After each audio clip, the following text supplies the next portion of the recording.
Hello everyone, this is Jimmy and welcome to episode 16 of Omnifactory. Last episode we set up automation for Endgame, which we now have just under 4,000 of, and Draconium,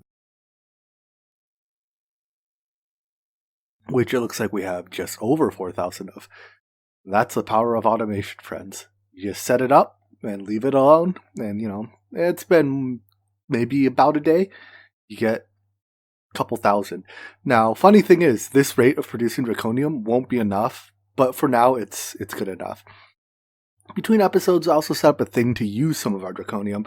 So if we take a look at this freezer here, it is being supplied with molten nether stars, which, if you had to guess, it would be, you tell me, what's it made of? And draconium wire. And those two together produce superconducting wire, which have a couple uses. First of all, let me show you.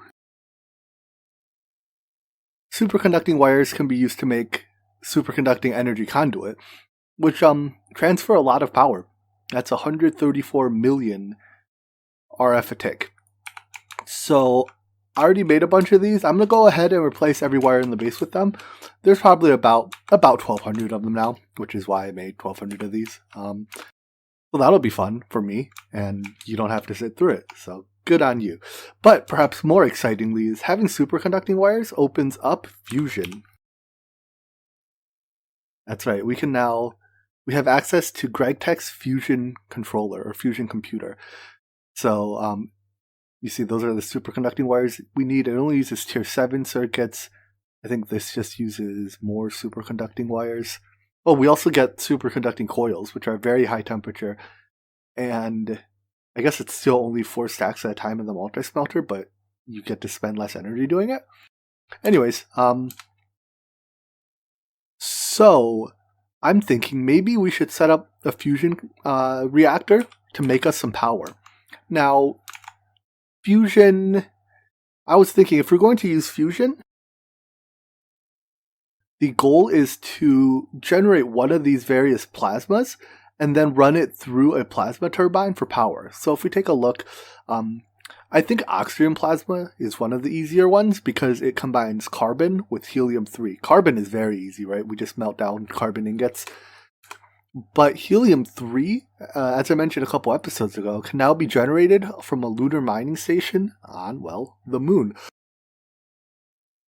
So to do so, we have to first go to the moon. We have to build the lunar mining station, which is this thing. And then we have to supply it with a handful of helium-3 rovers, which don't look too bad. EV components, solar panels. And then, yeah, we can generate power. Now, I'll go ahead and say that this is definitely not the easiest way to make power. I think a single fusion reactor will generate somewhere around 2.5 million RF a tick. To do so, or another way of doing so, is just with solar panels. And in fact, if I take a look at the solar panel 8s, we can, if you make 100 of these, they produce, 800k RF a tick?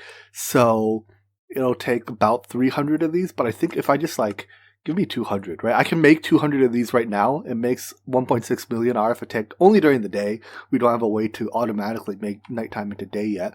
But honestly, this solution's boring. And while I normally go for the boring and simple one, let's take a trip to the moon and set up a fusion reactor today instead, shall we?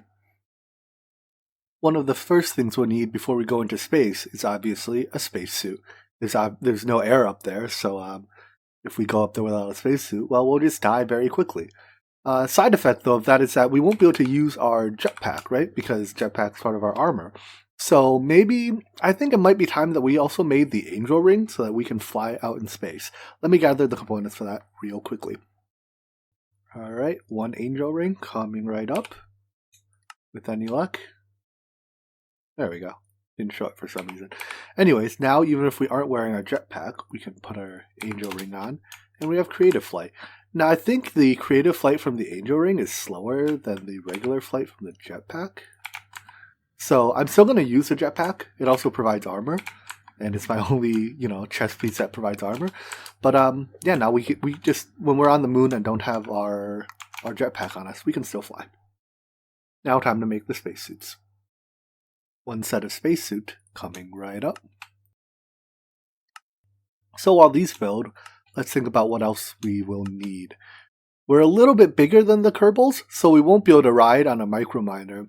But maybe that's a good thing. It's not like the microminers have a stellar safety record. I mean, not a single one has come back. You think we should do something about that. But anyways, so we'll have to build our own rocket and our own, launch infrastructure. Now, the rocket is pretty simple. There's you have a lot of freedom in building the rocket. You can actually, as long as it has like rocket thrusters and fuel tanks, you can basically do whatever you like. So let's start with the launch pad, and we can build a launch complex. Our sources on the ground tell us that Space Y has begun assembling their latest rocket, the Falcon Y, in preparation for a mission to... What was that again? The moon? Who gave them permission to go to the moon? Hold on, we have to talk to the president about this. Wait, no, they can't go to the moon yet. They haven't tested the rocket. Well, what poor sucker's gonna go on there with them? No, we can't let this happen. What if they die? I mean, they haven't sent a single successful mission yet. This isn't okay. I need the engineers back here immediately. Well, folks, it looks like I drew the short straw. I have to ride this rickety thing to the moon, and I'm supposed to click this thing to teleport me or something. I don't know. Well, they say if I don't put my spacesuit on, I'm going to have a bad time, so... While my boss is usually wrong, maybe I should listen to him this time. Well, they say all I have to do is get on, make sure I tell the rocket to go to the moon. I mean, what kind of idiot would send the rocket to Earth, am I right? And, maybe we're ready? Hey, are we ready to go? Wait, no, I'm not ready, hold on! Hold on, wait, no! I'm not ready to go yet! Are you sure it's gonna go to the moon? But what about... Ah! Wait! Ah! Well, no turning back now. I guess to the moon or bust. At least we got a nice nighttime launch. Anyways, once we get to the moon, my plan is just to bind a dislocator there. Once we have that, we can teleport back and forth between the overworld and the moon freely.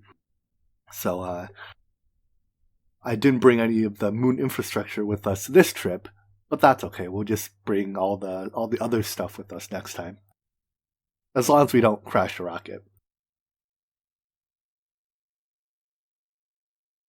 Oh, I think we're almost in space now.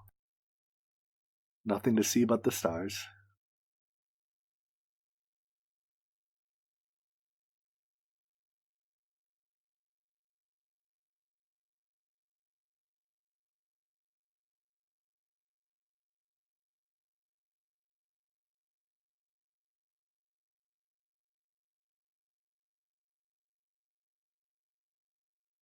And down we go.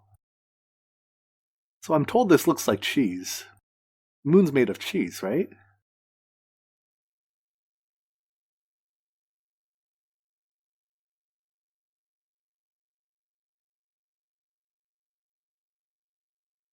No boy, is this terrain generation laggy. I might have to cut here and come back when we can actually move. Alright, here we go, approaching the surface of the moon.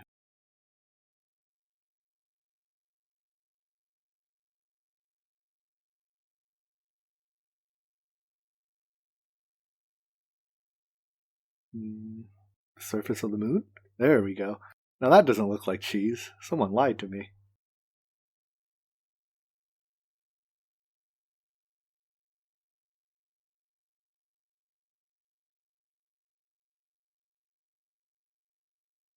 Alright, and we made it.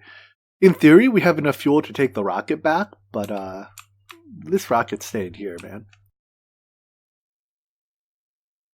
Hey, what's this? Happy birthday, Tech Brew. Anyways, I want to bind our moon dislocator here. Grab a piece of moon dirt to prove to my boss that I've been here. And we can head back to the overworld. Cool. Now I'm going to go gather all of the supplies we need to build the lunar mining station and come right back. before we head back up to the moon, we have to do some preparations.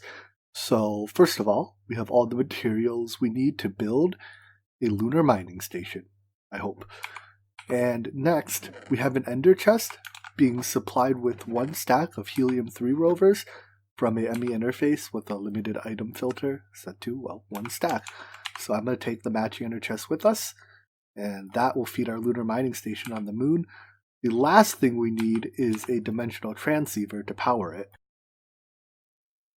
so that we can power the mining station on the moon. And looks like I need to put in a couple more recipes. So let's do that, and then we'll be able to head back up to the moon. Let's go back to the moon and mine ourselves some helium. Here goes nothing. We have our spacesuit on. And we're back on the moon. Now, torches don't work on the moon because, well, there's no oxygen, right? So that's why I brought some glowstone with us. There's no mobs that spawn, but I'd like to see. And obviously, we don't have our night vision because we don't have our helmet on.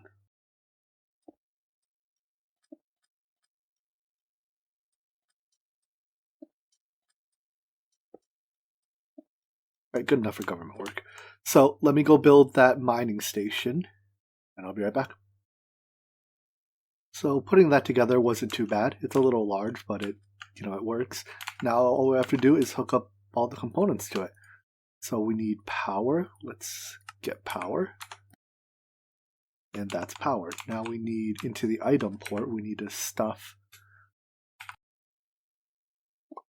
our little rover dudes.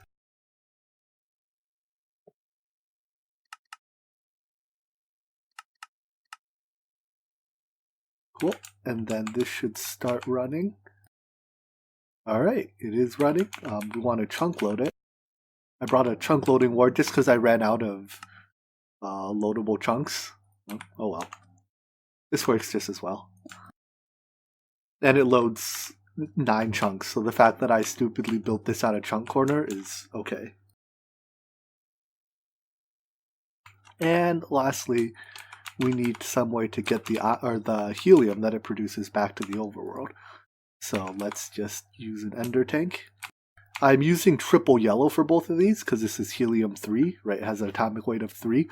And then if we make another one to mine deuterium later, I'll just use double yellow because that has an atomic weight of 2. I think that's pretty clever. Clever way to remember which one is which. Anyways, I think one cycle of this takes a while. So I'm going to wait for the first cycle to complete just to make sure that it's working, and then we'll head back to the overworld and start gathering up the components for our fusion reactor. Well, that took quite a while, actually. It took so long that I was able to go back to the overworld, make all the components for the fusion reactor, come back, and I see that, well, it just finished one cycle. So if we look, our ender tank is now filled with helium-3, and we have a little bit in the buffer here. So let me go back to the overworld. I think I'll set up a quantum tank on the overworld side to buffer this until we have our fusion reactor ready to use it. Back on the overworld, I think it's time to set up our fusion reactor. The multi-block preview for this one is like off the thing and super hard to use. So I think I'll just set this one off camera, set this one up off camera, otherwise you'll just watch me struggle for like 15 minutes, and no one wants to watch that. Here's one fully assembled and wired up fusion reactor. Now normally you can have somewhere around like 20-ish input and output hatches. I chose to only have 2 fluid inputs and 1 fluid output because I'm only using this fusion reactor for one thing, and that's oxygen plasma. Right, so if we look at the recipe for oxygen plasma, it's made from carbon and helium-3. And it produces 125 millibuckets of it per 1.6 seconds. Now, each millibucket of it produces 131,000 EU. So it'll be a while before we have enough plasma turbines to consume it all. So what I'm thinking is, well, let's start by connecting the fluid export buses to it and getting it started up. So this one will be carbon. And this one can be helium-3. And it should start up. There we go. So it uses a little bit of power to do this, but it's not much, right? 4,000 EU a tick is basically 0. So let's grab another bucket so we can get a bucket of that plasma. And for now, I'm just storing it in this quantum tank. So I have a bucket of oxygen plasma. I mean, how you contain plasma in a bucket, you tell me. But now we can set our stop condition to say maybe if we have, I don't know, a million millibuckets, we can stop our reactor.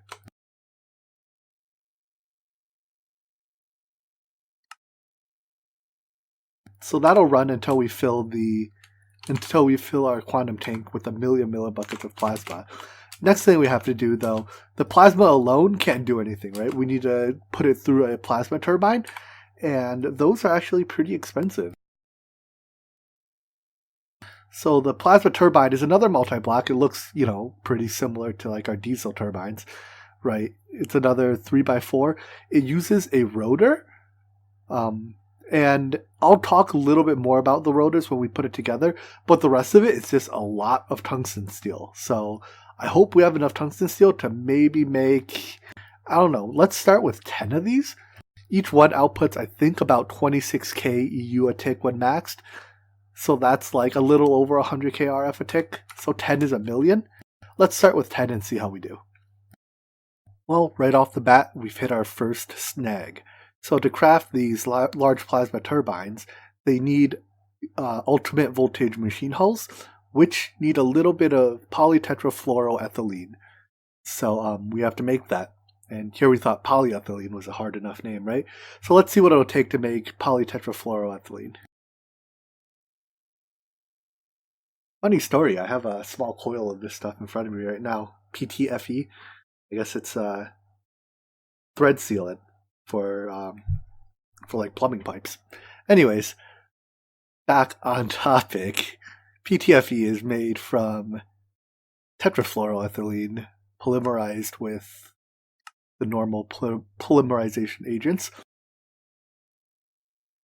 This is made with hydrofluoric acid and chloroform. These are both extremely nasty components. Do we already have chloroform? Let me check. Chloramine. We do not, okay?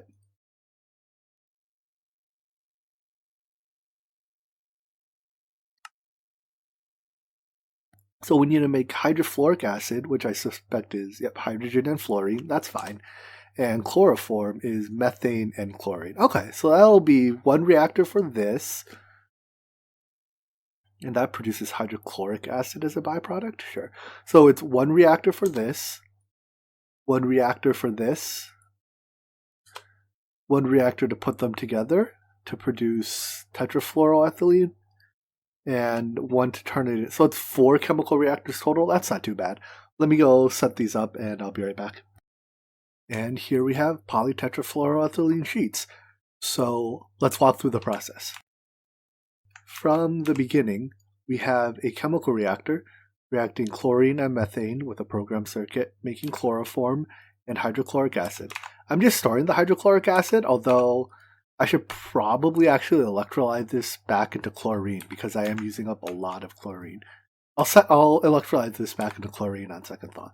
Anyways, that makes chloroform, which we save for later.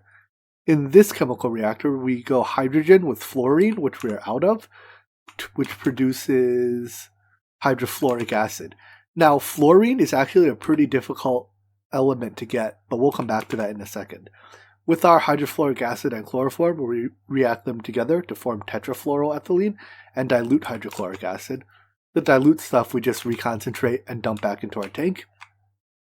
The tetrafluoroethylene comes into this chemical reactor where we polymerize it with oxygen and titanium tetrachloride to make polytetrafluoroethylene, which we push into the fluid solidifier, which turns it into sheets, which puts it in a drawer.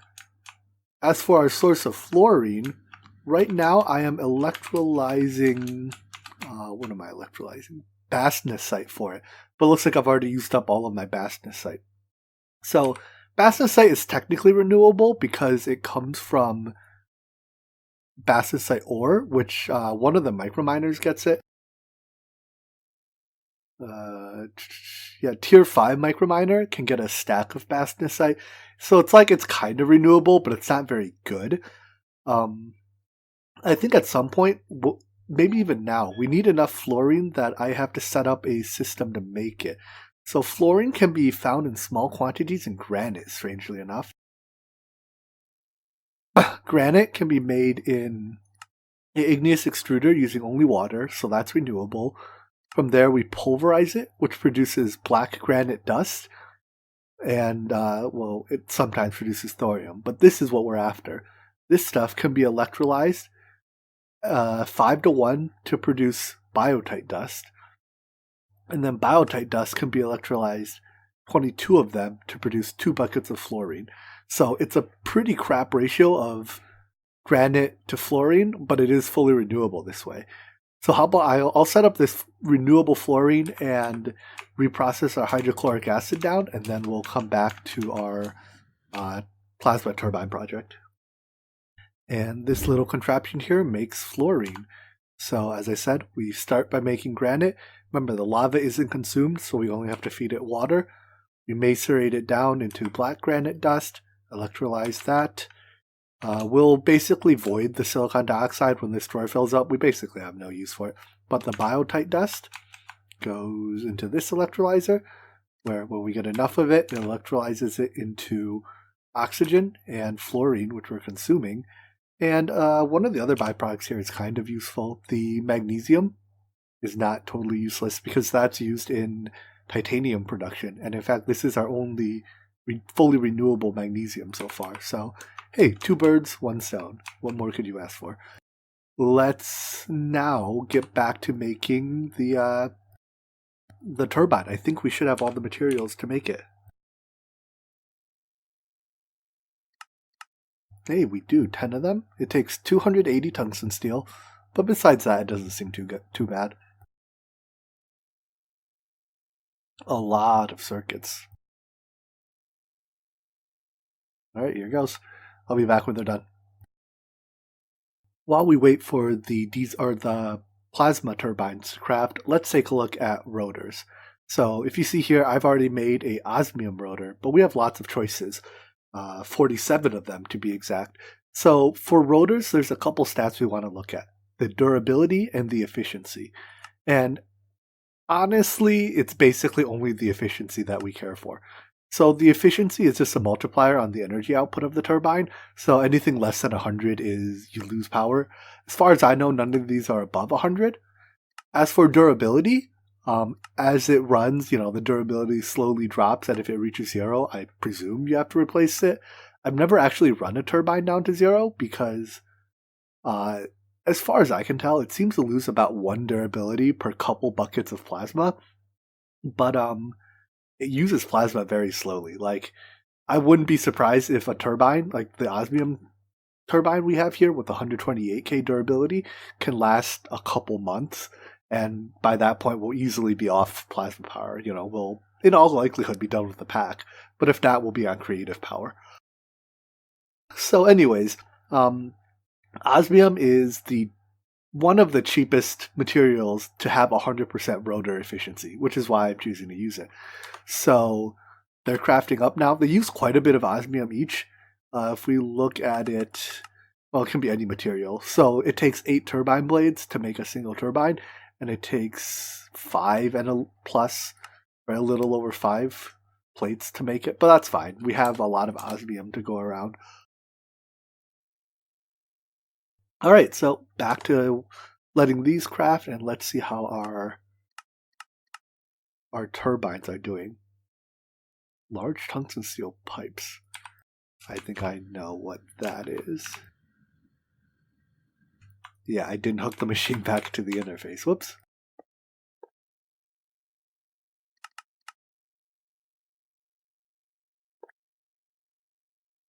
And now these are extracting, maybe? There we go. So that should be our plasma turbines being done. Alright, so we have 10 turbines, 10 rotors. And the casings, let's see if those are done. Did I not start them? Alright, looks like we have to craft those, so I'll be back when that's done. And I think we're ready to build our turbine. So again, it's another 4x3 multi-block, very similar to the diesel generator. And hello, game. My S key got stuck down somehow. That was weird. Anyways. Oh, hold on. I know what happened. I'll be right back. Alright, technical issue solved. So, back to building our diesel, or our plasma turbine. They need a rotor to run, and while it's running, I recommend you don't touch the rotor, because, well, I think you can imagine what happens if you touch a spinning rotor, right? You'll get turned into mincemeat. I learned that the hard way in my test world, when I was trying to figure out I was trying to figure out how these things work, and I think I accidentally killed myself on the rotor maybe 10 times. So these all need fluid input and output as well.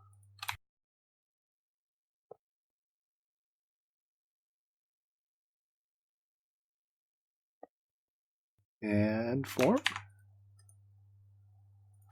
What did I do wrong? Oh, I didn't put an energy output.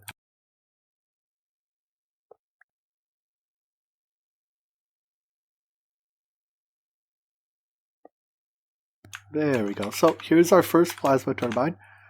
Let's put our rotor in it. Like other GregTech multi-blocks, they can be stacked. You know, they can share casings. So I'm planning on stacking these maybe 4 high, or maybe 8 high if they fit. And then let me build the other 9 off camera, and then I'll hook them up and show you them running. Alright, I only set up 8 because, well, I'll tell you why in a minute, but here are our first 8 plasma turbines. They're still spinning up, so you see how their RPM goes up to 6,900. Well, until they spin up, their power production isn't terribly high. Right now it's what, 26, or just under 3 kEU a tick.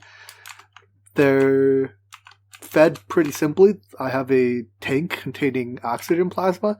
For some reason the tooltip says oxygen, but remember, this plasma is generated in our fusion reactor, and then it's simply extracted into the various inputs.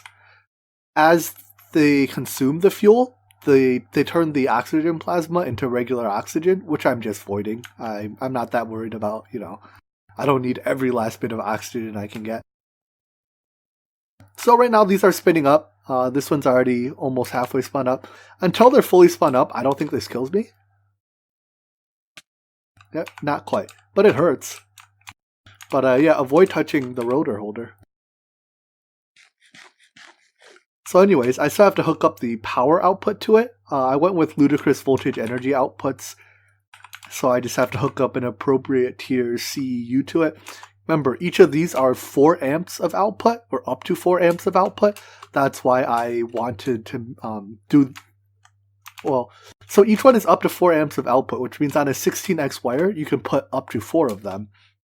And that's why I wanted to make the tower 8 tall, so that each tower section can support 2 CEUs.